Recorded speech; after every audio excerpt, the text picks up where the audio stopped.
तमाम आप देखते हैं कि इन मज़ारों की एक बाढ़ सी आ गई यहाँ पर, और ये लैंड जिहाद और ये थूक जिहाद और ये तमाम तरह के जो है कि हमारे जैन समुदाय, हमारे जो बुद्धिस्ट हैं और जो हमारे सिख समाज है, वो हिंदुत्व के ही उसमें आते हैं। ये स्पष्ट वो पढ़ रहे हैं, वो नहीं चाहते कि देश का हिंदू, उत्तराखंड का हिंदू जो है कि वो एकजुट रहे। मोबाइल मोबाइल और जो फ़ोटो और ब्लॉगर और जो ये यूट्यूब बनाने वाले आते हैं, इस पर भी सरकार ने भी निर्णय लिया और हम भी इसको सख्ती से लागू करने वाले हैं। तो यूट्यूबर और जो हुँ। ब्लॉगर हैं, उसके कारण मैं समझता हूँ कि वहाँ पर जो है कि बहुत सारी अव्यवस्थाएँ रहती। नमस्कार, मैं हूँ भूपेंद्र राणा। उत्तराखंड के जो हमारे देवभूमि उत्तराखंड के जो प्रसिद्ध धाम हैं बद्रीनाथ, केदारनाथ, गंगोत्री, यमुनोत्री और जो बीकेटीसी के अधीन 47 मंदिर हैं। हाल ही में बीकेटीसी ने एक घोषणा की थी, जो हमारे मंदिर हैं, उनमें गैर हिंदुओं के प्रवेश पर प्रतिबंध किया जाएगा और बीकेटीसी के जो आगामी बोर्ड बैठक में इसका प्रस्ताव भी पारित किया जाएगा। इन्हीं तमाम मुद्दों पे मंदिरों में जो गैर हिंदुओं के प्रवेश पे प्रतिबंध की बात है, उन तमाम मुद्दों पे आज हमारे साथ स्टूडियो में बातचीत के लिए आए हैं बीकेटीसी के अध्यक्ष हेमंत द्विवेदी जी। तो हम उन्हीं से चर्चा करेंगे कि जो गैर हिंदुओं के प्रवेश पे प्रतिबंध लगाने की बात है, इसके पीछे क्या रीज़न है? हम उनसे बात करते हैं। द्विवेदी जी, आपका स्वागत है स्टूडियो में। धन्यवाद राणा जी। बीकेटीसी ने अभी हाल ही में या आपने एक घोषणा की थी कि जो हमारे बद्री केदार और जो बीकेटीसी के अधीन जो 47 मंदिर हैं, उनमें गैर हिंदुओं के प्रवेश पे प्रतिबंध किया जाएगा और इसका इस संबंध में जो आगामी बोर्ड बैठक में इसका प्रस्ताव भी लिया है। तो इसके पीछे क्या मकसद था इसमें? देखिए राणा जी, पहले तो मैं ये स्पष्ट कर देना चाहता हूँ कि ये कोई नई घोषणा नहीं है। ये आदि शंकराचार्य जी आदिकाल से जो है कि एक व्यवस्था चली आ रही है, जो सनातन जो परंपराएँ के संरक्षण हेतु बद्रीनाथ केदारनाथ मंदिर में गैर हिंदुओं का जो प्रवेश है, वो आवश्यक है। आज की परिस्थितियों में आप देख रहे हैं कि विगत 4 वर्षों से जिस प्रकार से राज्य के अंदर एक जाति विशेष और एक एक समुदाय के द्वारा यहाँ का वातावरण, यहाँ की फ़िज़ा, इस देवभूमि की फ़िज़ा को ख़राब करने का प्रयास किया गया। तमाम आप देखते हैं कि इन मज़ारों की एक बाढ़ सी आ गई यहाँ पर, और ये लैंड जिहाद और ये थूक जिहाद और ये तमाम तरह के जो है कि हमारी जो सनातन धर्म की जो हमारी जो स्थान है, जो हमारे यहाँ पर एक पवित्र भूमि है, क्योंकि देवभूमि की पहचान ही पूरी दुनिया के अंदर जो है कि भगवान के देवस्थान के रूप में जो है कि उत्तराखंड को माना जाता है। यहाँ 4 धाम है, बद्रीनाथ, जी। केदारनाथ, यमुनोत्री, गंगोत्री, माँ गंगा, माँ यमुना। तो उसी के अनुरूप मैंने जैसे कहा है कि ये जो व्यवस्था है, ये आदि गुरु शंकराचार्य जी द्वारा स्थापित सनातन धर्म की जो प्राचीन परंपराओं और धार्मिक मर्यादाओं और आस्थाओं के अनुरूप है, उसी को करने के लिए सबकी माँग थी। लंबे समय से देखेंगे आप कि केदारनाथ माँ जो हमारी गंगा है, हरिद्वार से जो है गंगा सभा ने इस बात को उठाया था कि जो हर की पौड़ी है और जो गंगा के इर्द-गिर्द जितने भी हमारे पवित्र घाट हैं, यहाँ पर जो है कि गैर हिंदुओं का प्रवेश जो है वर्जित होना चाहिए। उसके बाद जो है कि यमुनोत्री, गंगोत्री और तमाम सब जगहों से जहाँ भी हमारे धाम हैं, और हमारे यहाँ भी ये लंबे समय से जो हमारे वहाँ के स्थानीय हक-हकूकदारी, चाहे हमारे वो तीर्थ पुरोहित हों, वहाँ के हक-हकूकदारी हों, सनातन धर्म की परंपराओं को मानने वाले जो संत समाज है, सभी लोगों ने जो है इसका स्वागत किया कि ऐसे हमारे जो ये पवित्र धाम हैं, इन पर जो है कि गैर हिंदुओं का प्रवेश जो है वर्जित होना चाहिए। और वो आगामी जो सबसे बातचीत करने के बाद सबकी इसमें सहमति रही है, क्योंकि ये परंपरा तो पहले से चली आ रही है, सिर्फ़ इसका बीच-बीच में वहाँ पर जिस तरह से आज तीर्थयात्रियों की संख्या बढ़ रही है, और जैसे कि मैंने कहा कि समय के साथ में राज्य के अंदर जिस तरह से असामाजिक तत्व जो है कि सक्रिय हो रहे हैं, हमारे सनातन धर्म के साथ में करें, समय के हिसाब से मुझे लगता है कि माँग के बाद में हम लोगों ने भी निर्णय लिया कि हमारा जो मंदिर क्षेत्र है, मंदिर के एक सीमा तक जो है कि हम लोग इन गैर हिंदुओं को जो प्रवेश पूर्णतः वर्जित करेंगे, और आगामी जो जल्दी ही जो है बोर्ड की बैठक होने वाली है, उस बोर्ड की बैठक में ये प्रस्ताव हम लोग लेके आने वाले हैं। एक इसमें सवाल भी आ रहा है कि गैर जो हिंदू हैं, उसमें सिख, फारसी, जैन ये तमाम समुदाय के लोग, क्या इनके प्रवेश पे भी वहाँ पे मंदिर में प्रवेश वर्जित रहेगा? देखिए, मैं एक बात बता दूँ, बड़ा कल भी मैंने इस बात को स्पष्ट किया था और आज भी मैं बता दूँ कि जो लोग इस तरह के आरोप-प्रत्यारोप लगा रहे हैं, उनके पास में उन्होंने संविधान को नहीं पढ़ा है। और भारत की जो व्यवस्था है, भारत की जो ये लोकतांत्रिक देश है, यहाँ पर हमारा एक संविधान है, उस संविधान पर जो सबके अधिकारों के बारे में जो है कि उल्लेख किया गया, और उसमें स्पष्ट रूप से जो आर्टिकल जो अनुच्छेद 25 और 26, 25 2 ए, बी में स्पष्ट लिखा हुआ है कि हिंदू गैर सनातनी और सनातनी हिंदू धर्म क्या है, हिंदुत्व कौन है, हिंदू लोग कौन है, उसमें स्पष्ट है कि हमारे जैन समुदाय, हमारे जो बुद्धिस्ट हैं और जो हमारे सिख समाज है, वो हिंदुत्व के ही उसमें आते हैं, ये स्पष्ट वो पढ़ लें। और मैं आपके चैनल के माध्यम से भी ज़रूर ये कहना चाहूँगा कि वो लोग पहले संविधान को पढ़ लें, क्योंकि उन्होंने संविधान को अध्ययन नहीं किया, उसका अध्ययन करने के बाद वो इस विषय पर चर्चा करें। ये उसमें उसमें स्पष्ट रूप से लिखा हुआ है और हम उसी का पालन कर रहे हैं।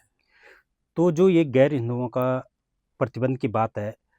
या ये मंदिर के अंदर रहेगा या मंदिर परिसर तक रहेगा? क्योंकि आम तौर पर देखा जाए, हम केदारनाथ की बात करें तो काफ़ी जो घोड़ा खच्चर वाले होते हैं, उसमें गैर हिंदू लोग भी होते हैं और उत्तराखंड के बाहर के लोग भी इसमें व्यवसाय के लिए आते हैं। क्या इन पे भी प्रतिबंध रहेगा? देखिए, जो श्री बद्रीनाथ केदारनाथ मंदिर समिति है, मंदिर समिति के अधीन जो है कि 47 हमारे जो टेम्पल आते हैं, जिसमें 2 बड़े अधिष्ठान हैं, जी। श्री केदारनाथ जी और श्री बद्रीनाथ जी। और 45 हमारे अधीनस्थ मंदिर हैं, जिसमें हमारे पंच केदार, पंच बद्री और काली मठ हो गए, त्रिजुगी नारायण जी हो गए, इससे नरसिंह मंदिर हो गए और भी तमाम बहुत सारे वहाँ पर जो हमारे छोटे अधीनस्थ मंदिर हैं। बद्री केदार मंदिर समिति का जो कर्तव्य है, जो काम है और जो कार्य है, वो मंदिरों का ठीक प्रकार से उनका संचालन करना, उनकी रख-रखाव करना, अपनी सनातन धर्म की जो हमारी परंपराएँ हैं, जो वहाँ की मंदिरों की पुरानी पौराणिक वो हैं, उनकी पवित्रता बनाए रखना, उसकी पौराणिकता को बनाए रखना, वहाँ की जितने भी मंदिरों से संबंधित हमारे देश-दुनिया से आने वाले जो हमारे तीर्थयात्री हैं, उनको सुगम, सरल उनको दर्शन कराना, ये व्यवस्थाएँ हम सब लोग देखते हैं। इसमें मंदिर समिति, श्री बद्री केदार मंदिर समिति देखती है। जहाँ तक आपका प्रश्न था कि जो घोड़ा, बुग्गी और बहुत सारी चीज़ जो वो काम करते हैं, क्योंकि इस पर हमारे पास जो अधिकार क्षेत्र है, वो हमारा सीमित अधिकार है, लेकिन उसके लिए हम पूर्णतः स्वतंत्र हैं कि मंदिर परिसर और जो हमारे सनातन धर्म की हमारी जो परंपराएँ हैं, उन पर कोई भी हस्तक्षेप नहीं कर सकता। जो संविधान में भी जो व्यवस्था है, उस संविधान के अनुरूप जो अधिकार हमको प्रदान किए गए हैं, उसके अनुरूप हमको कार्य करना है। इससे अतिरिक्त अगर किसी जगह पर एक बाउंड्री लाइन के बाद में वहाँ पर एक पूर्णतः प्रतिबंधित रहेगा, उस सीमा के अंदर जो है कि उनका प्रवेश पूरी तरह से प्रतिबंधित रहेगा और बाकी इस पर सरकार और शासन के पास भी बोर्ड से प्रस्ताव भी जाएगा और शासन और सरकार भी समय-समय पर प्रदेश के यशस्वी मुख्यमंत्री जिस तरह से उन्होंने 4 वर्षों में यहाँ पर राज्य के अंदर आपने देखा है कि किस तरह से एक माहौल मैंने कहा कि पहले भी कहा कि यहाँ पर इस ऐसे समाज के जो असामाजिक तत्व हैं, जो इस तरह के विशेष समुदाय के लोगों में यहाँ का वातावरण फिज़ा खराब करने का प्रयास करते हैं, उनको माकूल जवाब भी दिया है और इस तरह का अगर कहीं पर कोई वो रहता भी है, तो मैं समझता हूँ कि उसको लेकर सरकार समय-समय पर निर्णय लेगी, उनके लिए एक एसओपी बनेगी या जो भी निर्णय रहेगा एक सरकार विचार-विमर्श करने के बाद में सबकी बात सुनने के बाद में मैं समझता हूँ कि इस पर निर्णय जो है कि अंतिम निर्णय सरकार ने लेना है। विपक्ष का आरोप भी है कि जो बीकेटीसी ने अभी एक फैसला लिया था गैर हिंदुओं के प्रवेश पे प्रतिबंध धामों में, तो ये उनका बयान जो उत्तराखंड के जन मुद्दे हैं,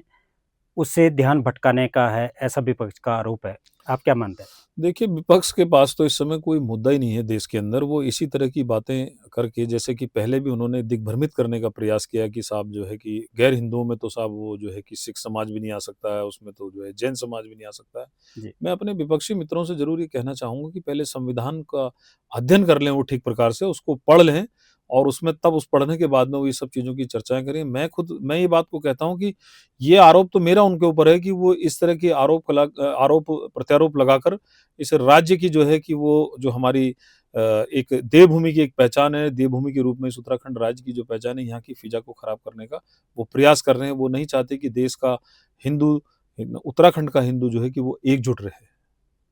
अभी बीकेटीसी का जो फैसला लिया है कि प्रस्ताव आने का, उसके बाद गंगोत्री मंदिर समिति ने भी ऐलान किया कि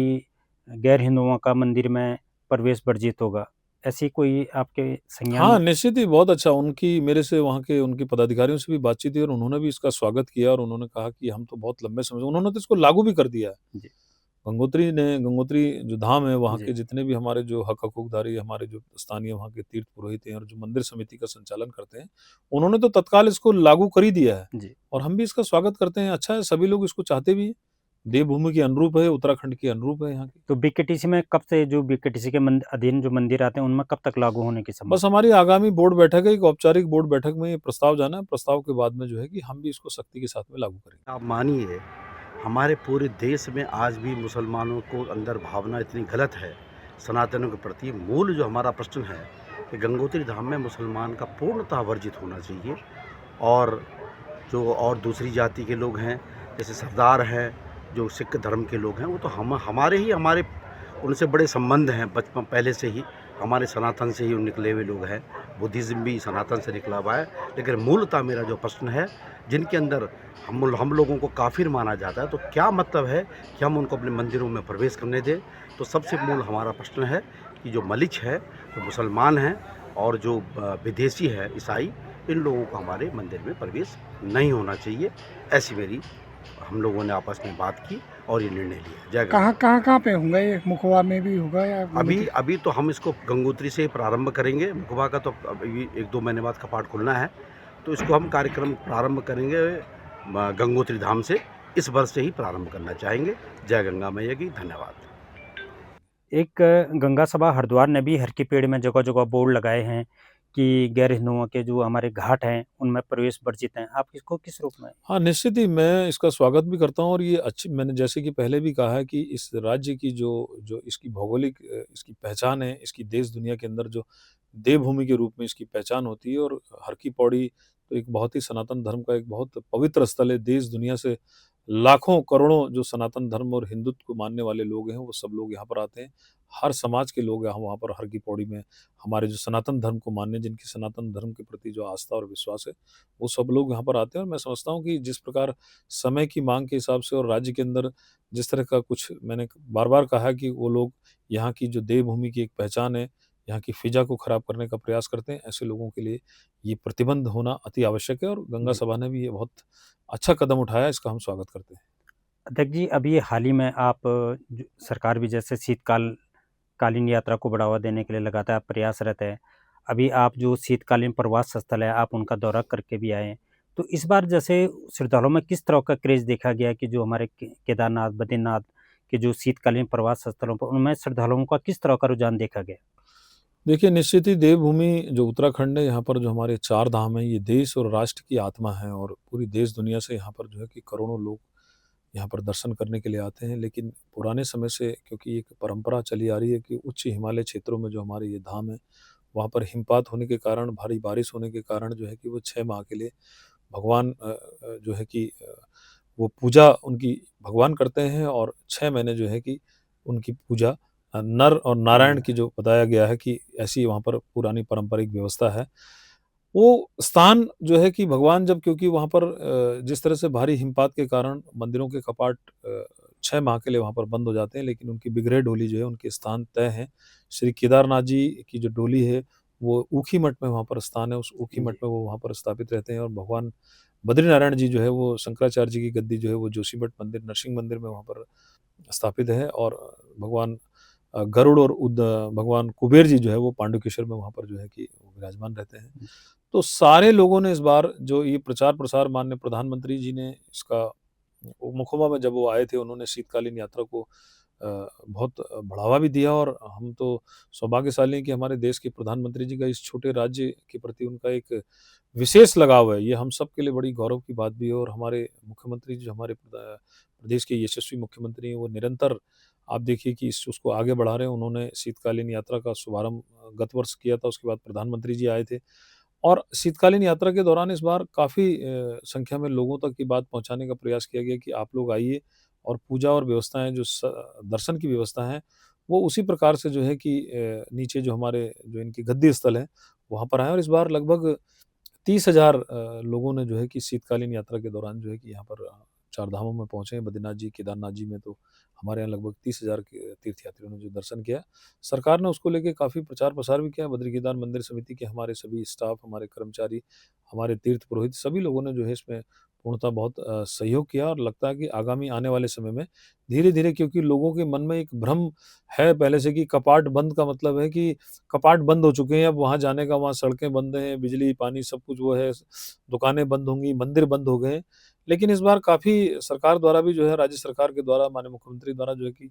और हम बद्री केदार मंदिर समिति के द्वारा भी सबने मिलकर जो है इसका काफ़ी प्रचार-प्रसार हुआ है। काफ़ी संख्या में लोग जो पहुँचे हैं, तीर्थयात्री पहुँचे हैं। मैं समझता हूँ कि लगातार इसकी बढ़ोतरी होगी और आगामी आने वाले समय में जो है कि शीतकालीन यात्रा को जो है बहुत बड़ा एक बढ़ावा मिलेगा क्योंकि ये यात्रा हमारे राज्य की आर्थिकी भी है, वहाँ के लोगों की आर्थिकी से जुड़ी हुई है और इसमें सभी का जनमानस का सभी का पूर्णतः बहुत सहयोग रहा है। लेकिन इसमें थोड़ा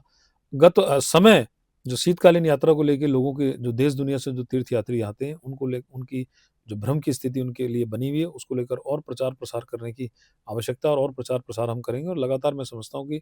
हर वर्ष जो है कि ये संख्या में बढ़ोतरी होगी।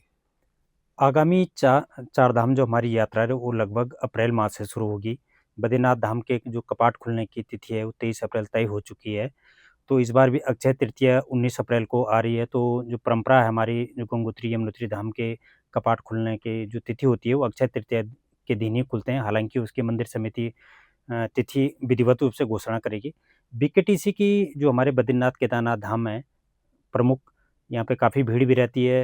यात्रा सीज़न के दौरान। तो इस बार बीकेटीसी की क्या व्यवस्थाएँ हैं, इस बार आगामी यात्रा को लेकर क्या तैयारियाँ हैं? कपाट खुलने की जो प्रक्रिया है चारों धामों की जो है वो प्रारंभ हो चुकी है। भगवान बद्रीनारायण के कपाट से ये शुरुआत होती है। सबसे पहले भगवान बद्रीनाथ जी के कपाट खुलने की तिथि तय होती है और वो बसंत पंचमी के दिन जो है कि उसकी जी, विधिवत घोषणा हो गई है, जो 23 अप्रैल 2026 को सुबह 6:15 पर जो है जी, पूरे विधि-विधान के साथ में जो है भगवान बद्रीनाथ जी के कपाट खुलेंगे और शिवरात्रि के दिन जो है बाबा केदार के कपाट खुलने की तिथि तय होती है और जो अक्षय तृतीया के दिन बताया वो तो वैसे जी। उनकी समिति हुँ, जो है वो यमुनोत्री, हुँ, गंगोत्री उसकी घोषणा विधिवत रूप से करेंगे, लेकिन ऐसा ही परंपरा हमेशा हुँ। चली आ रही है। भगवान बद्रीनाथ जी के बाद में केदारनाथ जी का, उसके जी, बाद यमुनोत्री और गंगोत्री का। जी, जहाँ तक तैयारियों को लेकर है कि अभी देखते हैं आपके संज्ञान में भी होगा कि पहली बैठक राज्य सरकार ने यात्रा प्रभारी जो हैं गढ़वाल कमिश्नर हुँ, श्री विनय शंकर पांडे जी के नेतृत्व में सारी इसकी पहली बैठक जो है कि यहाँ पर राज्य के अंदर हो चुकी है, जिसमें सभी चारों जनपदों के जिलाधिकारी जितने भी स्थानीय जो और कर्मचारी अधिकारी गण हैं, जो यात्रा से संबंधित जिन जो विभाग है उन सारों के साथ में और बद्री केदार मंदिर समिति की भी अधिकारियों की उसमें बैठक में सहभागिता रही। उसमें बहुत सारी आगे किस तरह से यात्राएँ रहेंगी, उसका रोड मैप, उसका ब्लूप्रिंट बन रहा है और उस पर एक बड़ा निर्णय भी उसमें बैठक में ये भी चर्चा का हो रहा कि जो मंदिर परिसर के अंदर जो मोबाइल मोबाइल और जो फ़ोटो और ब्लॉगर और जो ये यूट्यूब बनाने वाले आते हैं, जी, इस पर भी सरकार ने भी निर्णय लिया और हम भी इसको सख्ती से लागू करने वाले हैं कि उस परिसर के अंदर जो है कि एक लिमिटेड सीमा के अंदर ही जो हमारा ये जो फ़ोटोग्राफ़र होते हैं या जो यूट्यूबर होते हैं, जो ब्लॉगर होते हैं, वो लोगों का प्रवेश जो है एक सीमित ऐसे एक लिमिटेड एक एरिया जो नोटिफ़ाइड करने के बाद उस एरिया के बाद तक उसको भी प्रतिबंध करने का वो है और सरकार ने पूरी तरह इस पर तैयारियाँ प्रारंभ कर दी हैं यात्रा को लेके। हमारे जो कर्मचारी, हमारे अधिकारीगण, हमारे बद्री केदार मंदिर समिति अपनी पूरी तैयारियों को लेकर जो है कि जुट गई है और शासन प्रशासन ने भी सभी तैयारियों को लेकर जो है कि आगामी कपाट खुलने की तिथि से पहले तक, चाहे वो सड़क से पीडब्ल्यूडी हो, चाहे वो पेयजल व्यवस्था हो, चाहे वो स्वास्थ्य से संबंधित हो, चाहे एनडीआरएफ हो, एसडीआरएफ हो, यात्रा मजिस्ट्रेट हो, सभी बहुत सारी एजेंसियाँ जो है कि इस पर काम करती हैं और मंदिर समिति जो है कि उन उस पर मंदिर समिति का भी एक पार्ट होता है जिसमें कि हम सब लोगों ने मंदिरों की जो व्यवस्थाएँ हैं, मंदिरों का जो साफ-सफाई है, मंदिरों के अंदर जो हमारी पूजा-पाठ की जो सारी परंपराएँ हैं, उनकी जी। व्यवस्थाओं को सुनिश्चित करना, हमारे अधिकारी कर्मचारीगण जो है कि उसको लेकर पूरी तैयारियाँ अपनी प्रारंभ कर चुके हैं। अध्यक्ष जी, जैसे आपने बोला अभी हाल ही में जो बैठक हुई थी चार धाम यात्रा को लेकर गढ़वाल कमिश्नर की अध्यक्षता में, उसमें एक निर्णय भी लेके चार धामों में जो जो आपने बताया कि मोबाइल पे प्रतिबंध है। तो क्या ये संभव है, एक अगर दोनों हम बद्री केदार धाम की बात करें तो एक दिन में लगभग 30,000 लोग भी पहुँच सकते हैं। आज हर बंदे के पास व्यक्ति के पास जो अपना मोबाइल होता है, तो क्या वहाँ पे इन बद्री केदार की बात करें हम, धाम की बात करें, तो क्या श्रद्धालुओं के लिए वहाँ पे मोबाइल रखने के लिए क्या लॉकर सिस्टम भी होगा? या जिसके पास मोबाइल होगा क्या वो दर्शन नहीं कर पाएगा? ये भी एक देख सवाल। देखिए ये बात सही है लेकिन आप समझ रहे हैं कि जितने भी देश दुनिया के अंदर हमारे जो प्रतिष्ठित धाम हैं, जो बड़े मंदिर हैं, कहीं पर भी मोबाइल एक सीमित स्थान के बाद में मोबाइल वहाँ पर अलाउ नहीं होता है और हमारा भी ये मानना है कि जब आप इतने इस स्थान पर जब आप भगवान के दर्शन के लिए आते हैं यहाँ पर इस मंदिर में जब हम हुँ, कोई तीर्थयात्री वहाँ पर पहुँचता है, तो उस थोड़ी देर के लिए उनका ध्यान सिर्फ़ और सिर्फ़ जो है कि वो भगवान की ओर ही होना चाहिए और सबसे बड़ी दिक्कत ये होती है कि वहाँ पर यूट्यूबर और ब्लॉगर की वजह से बहुत सारे जो तीर्थयात्री होते हैं क्योंकि वो सीमित स्थान है और संख्या लगातार हर दिन, हर साल जो है कि संख्या में बढ़ोतरी हो रही है, तीर्थयात्री वहाँ पर पहुँच रहे हैं। उसके कारण जो है कि बहुत सारी अव्यवस्थाएँ रहती हैं क्योंकि लिमिटेड स्पेस है, एरिया हमारे पास बड़ा हम उसको कर नहीं सकते हैं जी। और संख्या तीर्थयात्रियों की पहुँचने के कारण वो बहुत देर तक उस परिक्षेत्र उस जो क्षेत्र के अंदर हुँ, मूवमेंट करते हैं, जी, जिसके कारण वहाँ पर सामान्य तीर्थयात्रियों को दर्शनों को लेकर कठिनाई होती है। जी, उसके लिए हम एक जो है कि एक एसओपी बनाएँगे, एक रोड मैप, एक ब्लूप्रिंट बनाएँगे। जी, एक सीमा तक जैसे बद्रीनाथ जी में सिंह द्वार के बाद जो है कि पूर्णतः प्रतिबंधित रहेगा। जी, केदारनाथ जी में जो प्रांगण है, जो मंदिर का बाहर का प्रांगण है, जी, उस प्रांगण के बाहर के तक सीमा तक वो सबसे चर्चा और बातचीत करने के बाद में सब लोग ये चाहते भी हैं, हमारे चाहे वो तीर्थ पुरोहित हों, चाहे वो हमारे स्टेक होल्डर हों, जितने भी लोग हैं। तो यूट्यूबर और जो ब्लॉगर हैं, उसके कारण मैं समझता हूँ कि वहाँ पर जो है कि बहुत सारी अव्यवस्थाएँ रहती हैं और ये इसमें सभी लोगों का सुझाव भी था और सारे तीर्थयात्री जो देश भर से आते हैं, वो भी आते हैं। और जहाँ तक उनकी व्यवस्थाओं को लेकर आपने कहा कि जो मोबाइल रहेंगे, हमारा प्रयास है कि अभी हम उस पर काम कर रहे हैं कि उनको जो है कि लॉकर वगैरह उपलब्ध कराया जाए या मोबाइल जहाँ पर वो रुकते हैं, जहाँ पर वो स्टे करते हैं, उस स्थान पर वो मोबाइल रख के लेके आएँ। जितनी पर जो भी इसमें बेस्ट हो सकता है, लेकिन ये ज़रूर कड़ाई से तय करना पड़ेगा और कर रहे हैं इस बार कि मोबाइल जो है कि उस क्षेत्र के बाद एक प्रतिबंधित क्षेत्र होने के बाद में मोबाइल की एक सीमा के बाद वो मोबाइल स्ट्रिक्टली वहाँ से जो है बंद किया जाएगा। ठीक है, ये थे हमारे साथ बीकेटीसी के अध्यक्ष हेमंत द्विवेदी जी। तमाम मुद्दों पे हमने उनसे चर्चा की। देखते रहिए अमरोजाला.com। अगर आप ये वीडियो YouTube पर देख रहे हैं तो हमारे चैनल को सब्सक्राइब कर बेल आइकन दबाएं और Facebook पर देख रहे हैं तो हमारे पेज को लाइक करें।